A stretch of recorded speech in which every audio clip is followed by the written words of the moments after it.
Hello and welcome back to Jazzonomics. We've gone from sub-zero temperatures, driving winds, a reasonable amount of snow to something that's almost tropical. We're enveloped in mist, hill fog, and the air is incredibly damp.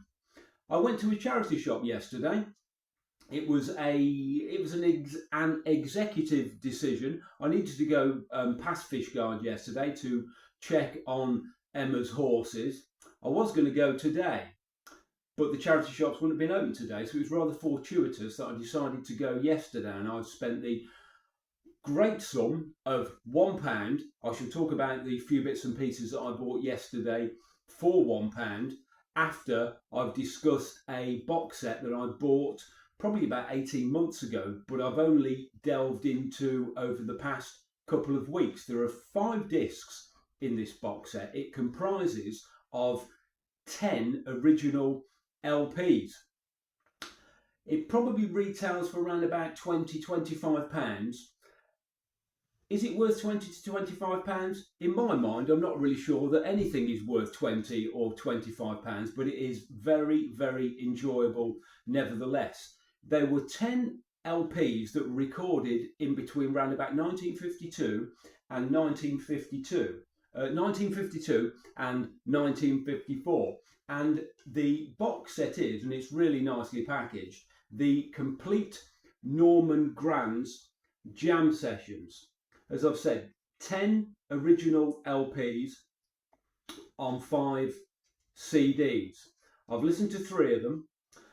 There's one that stands out in particular. There are extensive liner notes here. The CDs are as follows, Jam Session 5, Jam Session 6, and so on and so forth. And there's one that stands out in particular, and that is Jam Session number 9 and 10. On one of these albums, there are literally 2 tracks that run about 50 minutes, and you think that would drag after a while, especially being as the tracks prominently feature a clarinetist and a trumpeter playing in a very high register. I know the clarinetist is Buddy DeFranco, and like I say, you would imagine that level of high register playing and the clarinet would start to wear thin after 26 minutes or so, but it doesn't. It's a continually thrilling piece of music, and the cast list on these jam sessions really is a who's who. We have Stan Getz, Johnny Hodges, Illinois Jacquet, who else we got? Harry Edison, Buddy DeFranco, Benny Carter, Ray Brown, Count Basie,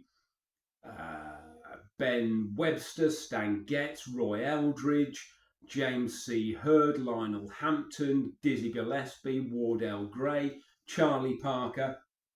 If 50s bop playing is your thing, you really cannot go too far wrong with this. 10 LPs, round about the £20 odd mark, quite pricey. And I've got this box set in the background here, a Norman Granz Jazz at the Philharmonic 1950s. It's a Japanese issue set, mono, vinyl. It's something that I've yet to play. It's on the Verve label, and it was one of the great finds in the Cardigan job lot, and I paid virtually nothing for that. It looks like it's barely been played. It's something that I need to delve into at a later date. On with the few charity shop bits and pieces that I bought yesterday. Excuse me, no jazz, but one of them is a very, very good find indeed. One of the charity shops in Fishguard had 4 CDs for £1. What's not to like? One of them is very, very good indeed. And I've come away with considerably more than 4 CDs, and you'll see what I mean in a moment. Excuse me. The first one takes you back to, what have got? 88 to 91, a Madchester compilation, Happy Mondays, the Stone Roses, the Charlatans, Paris Angels, MC Tunes, Happy Mondays, the Stone Roses, the Usual Suspects, 25 pence, pretty good condition. Lock, Stock and Two Smoking Barrels soundtrack. I think I've seen the film. I can remember very, very little about it. It's probably fairly watchable from what I can remember. I'm not a big film fan. You may well be aware of that. And the two very, very good finds were this Phil Collins, the Platinum Selection box set, which contains Face Value and No Jacket Required and But Seriously, in great condition. I'm sure I've got all three of those albums, but for 25 pence, 3 albums, you'll be a fool to leave it on the shelves. But the great find, and when I saw this on the shelf, I thought, I wonder if there were some more of their albums there that I missed out on. And this is the only one that has, this was one of the stragglers that no one's hoovered up. But I very much doubt it. And it is the Rolling Stones, their Satanic Majesty's Request. Released in around about 1967, I believe. It's an album that I have heard, but it was only on a burn that I've got knocking around somewhere. The most famous tracks on here will be, let's have a look, She's a Rainbow, 2000 Light Years from Home, and there's a track on here that I'm sure it's the track that I remember well. It's Citadel, and I think it's got an awful lot of pounding, rumbling piano on there.